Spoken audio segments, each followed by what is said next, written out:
And turnip things, I'm pretty positive. I just mix them because I kind of forgot. I mixed them on accident while I was cleaning them. I kind of forgot about that. So right now I just pre-boiled them so they're, you know, you fit more into a jar. So right now I just... Gotta love it. So I'm cooking them to make them smaller, boiling them until they get soft, and then I stick them in the jar. And this green thing, it makes it real easy. I don't spill nothing. And then I really just fill them up until it gets about this lip right here. And then I add them a little bit of liquid. So we like to put them slap full because we like to eat. And usually we use like 2 jars, so we want to get as much food in it as possible. And so we put 2 slices of lemons in the bottom of this and about a ½ teaspoon of canning salt per jar. And we are doing this in the garage because it gets really, really, really hot in the house if you are constantly doing this. So we got us a little hot plate over here. It's like a Toastmaster. It came from the Dollar General. Yeah. And I got me a little freezer for a little table. That's great. So I try to get as much possible out of this before I start a new batch.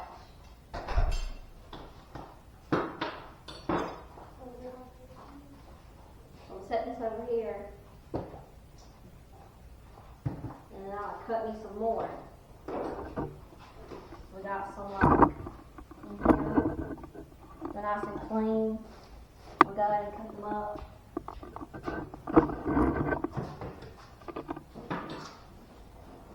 And I like to roll them kind of like a burrito and cut them up because it's faster.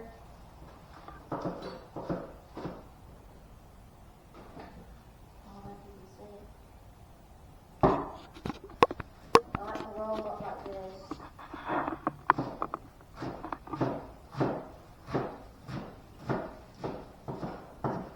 When I get done, I'll just throw them in the hot water and they'll start to cook. Boiling. Blanching. Blanching. I love y'all. I like to roll them up. It gets them nice and little for me. And I like to cut them about a ½ inch rows so you don't get like super long strings. Nobody likes that. And we don't worry about the stems because they're little and they're nice and juicy. You can eat this. I'm like a rabbit. I like to eat anything that's green.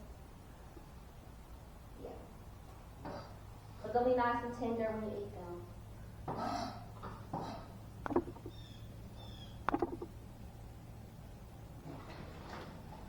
You want to show us how you like them, Miss Rabbit? I mean, you can take one of this. You get strings off of it.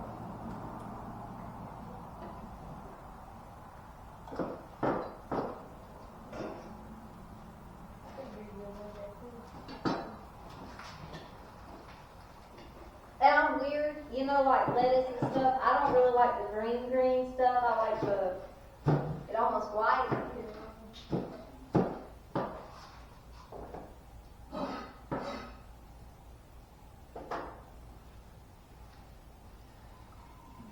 We're going to let these cook a little bit. And so I'll show you what these look like. So we fill them to about this lip.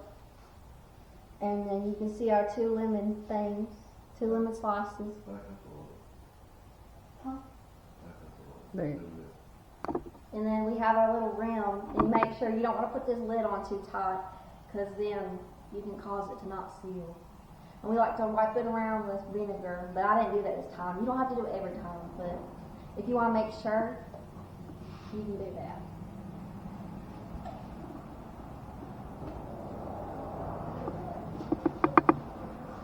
I'm about to go rinse some more and I'll be right back.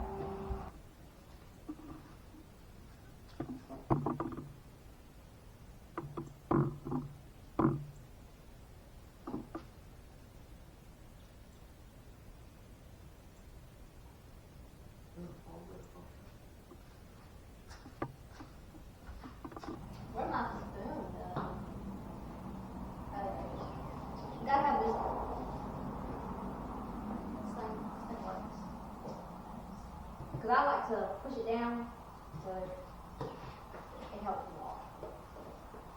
Here we go again. We're just going to take them after they're blanched. Not fully cooked or anything. Like if you ate this, they would be a little crunchy. You just want to cook them down a little bit so we can fit more in the jar. That's really the whole purpose. So if you didn't want a whole lot in the jar, you could just skip that whole process and just start shoving them in there. We were trying to maximize our space, and so this really helps us out.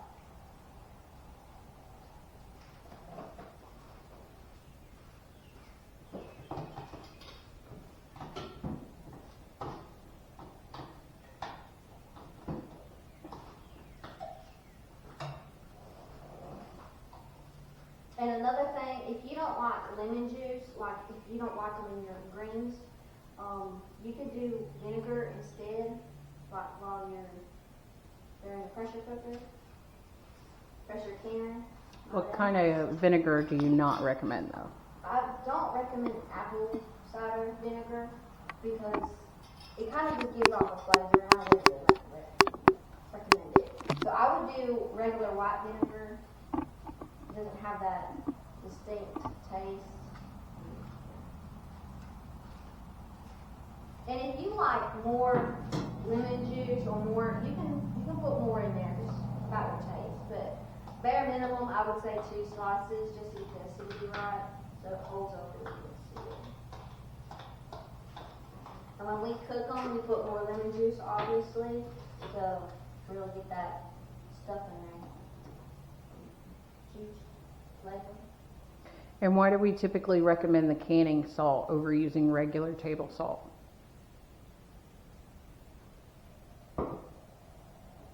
Oh, because the iodine, it kind of makes a color, but it makes it a nasty looking color. The food still tastes the same way, but the longer the cans sit,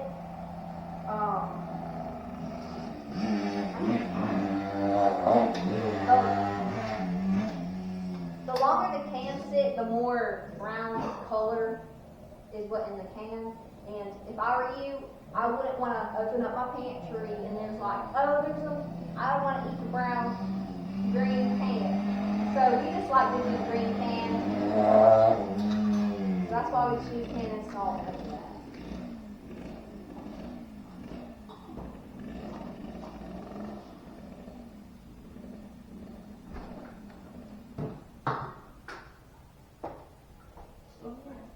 Put salt in this.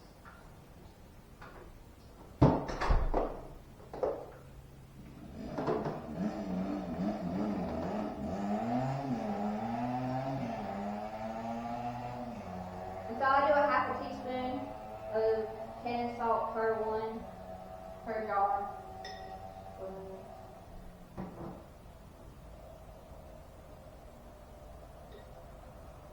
If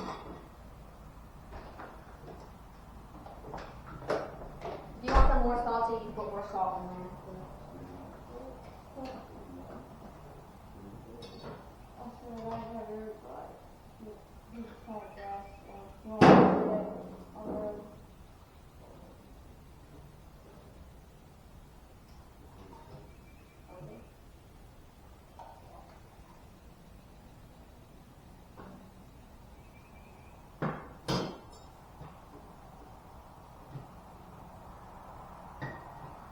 And a lot of people are scared of this process because the pressure canner is they say it's like a giant bomb. I don't view it that way. If you have the seals on them, the little screws on top, you have them the right way, nothing's going to happen, I promise you. People are really scared that it's gonna like blow a hole through the ceiling, but I promise you it's not going to if you do the right thing.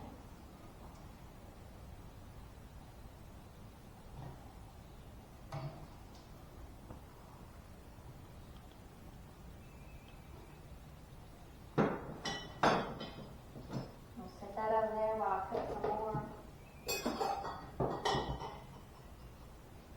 And I average out about one of these is probably a can and a half, so it goes by quick. You might think you picked a lot of greens. Just wait until you have to cook them, and then it's not gonna make it in the pot.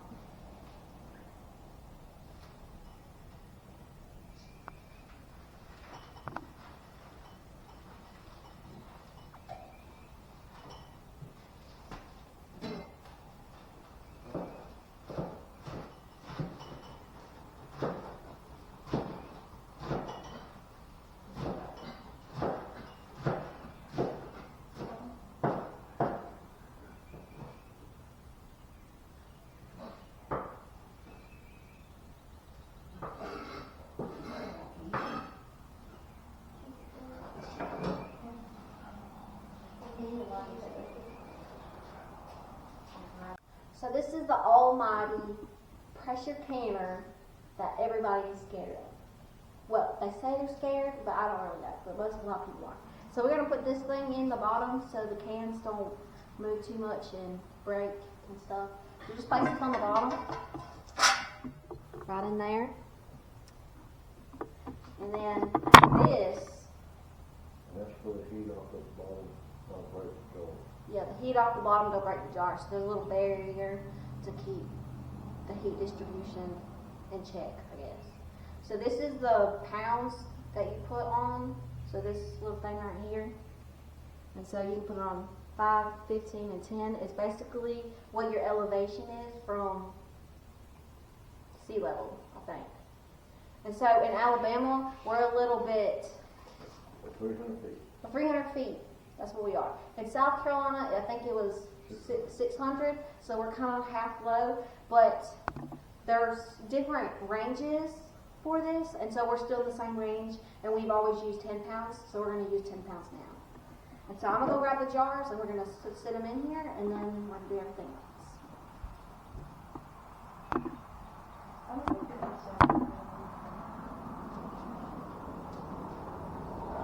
So I've got the jars.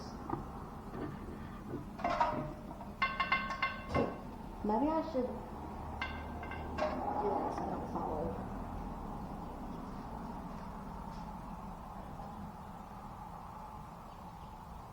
And y'all, this is my favorite thing to do because look how clean they look. They look gorgeous.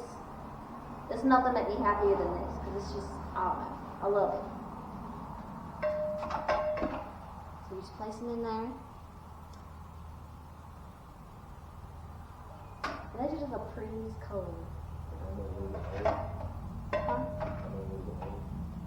And this one, the one that we have, it holds 7 quart jars or 21 pints, I think, or 14 pints. It's one of the two.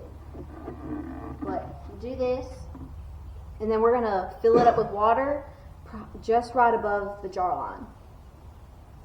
So I'm gonna go grab some water, and I'll be right back. Okay, y'all. So we've done this a couple times. So all we got. You ready? Yes, I'm ready. What are you doing with the thing? All right. That's all. And so I'm going to use a garden hose. It's not going to contaminate the food or anything. It's literally the same water that comes out the faucet.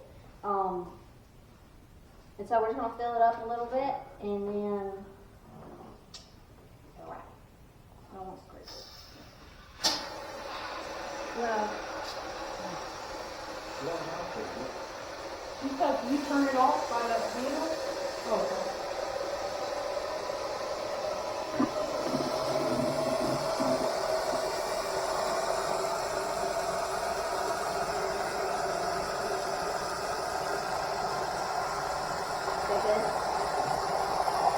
Yes, right there.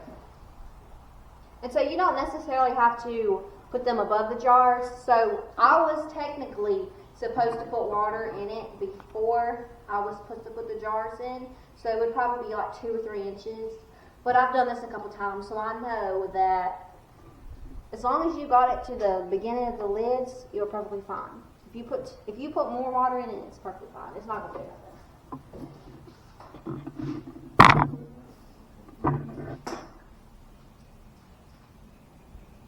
So once that is done, you don't do nothing else besides put this on. And so you want to make sure this line right here is lined up with this arrow. You want to show them?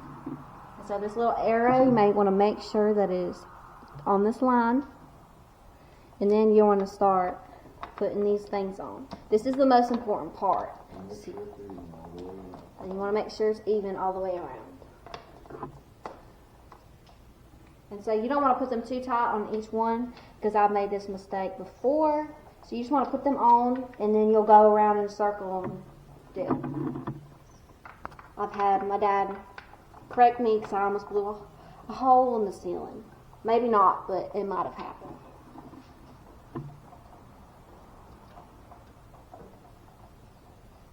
So you just want to make them tight and go around.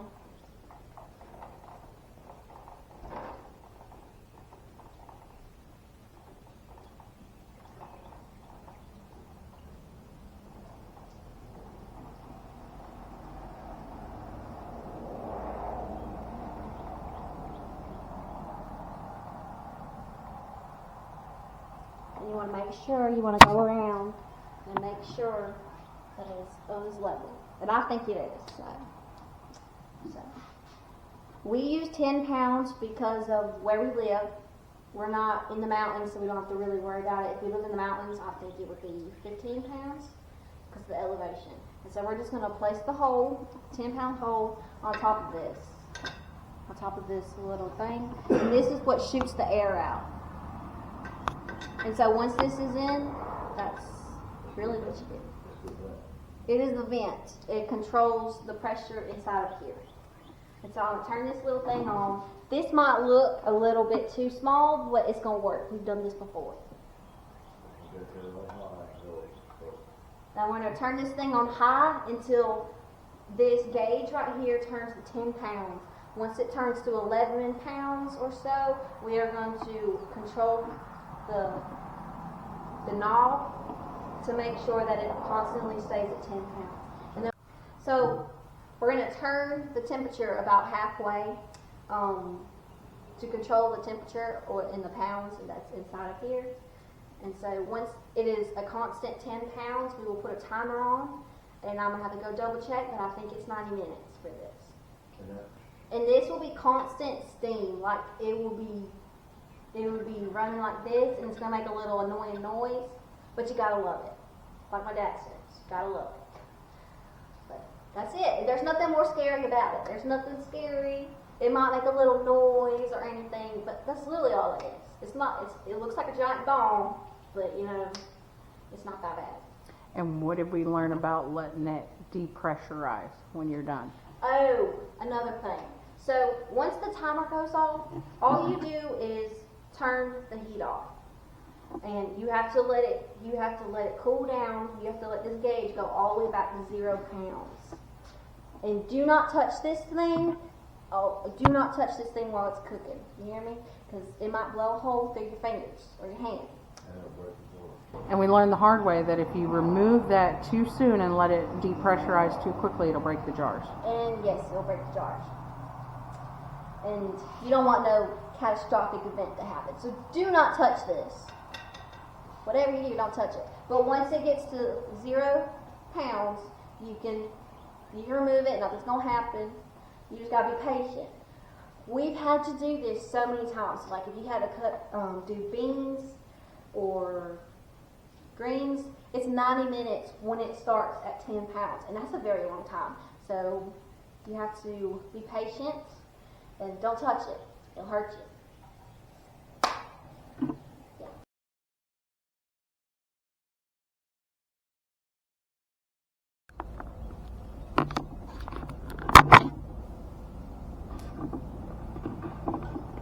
So I'm going going to show you what 45 minutes of it heating up.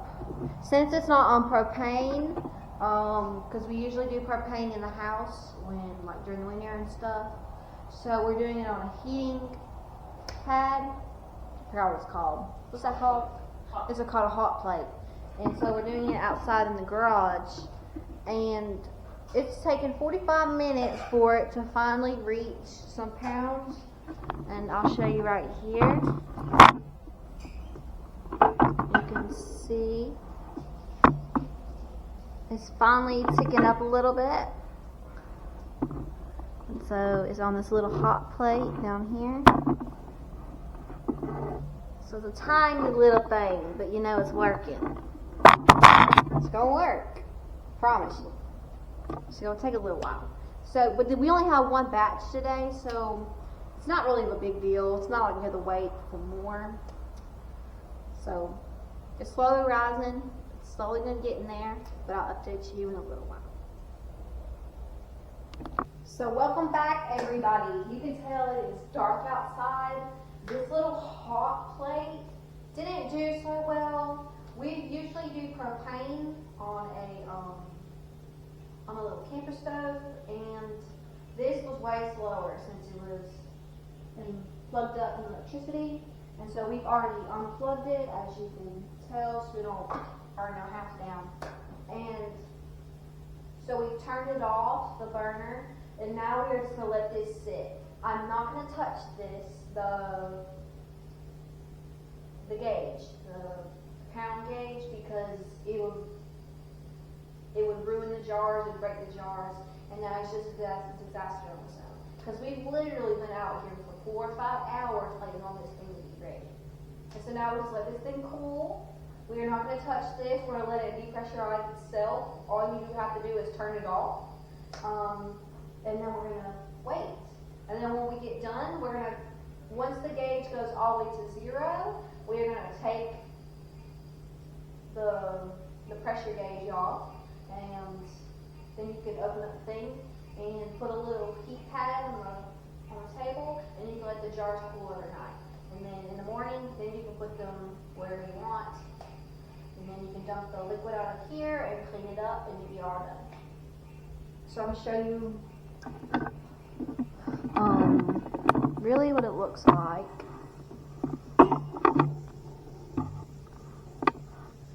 You can just tell right here.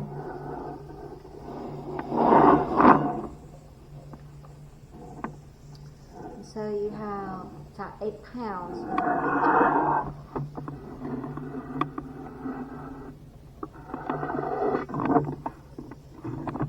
And so that's it, everybody. All you have to do is turn it off, and then once it gets depressurized, you can open up the lid and you can take the jars out. And I would recommend a canning holder to get them out, and then we'll be all set to go. And then you have 7 quart jars with the grease.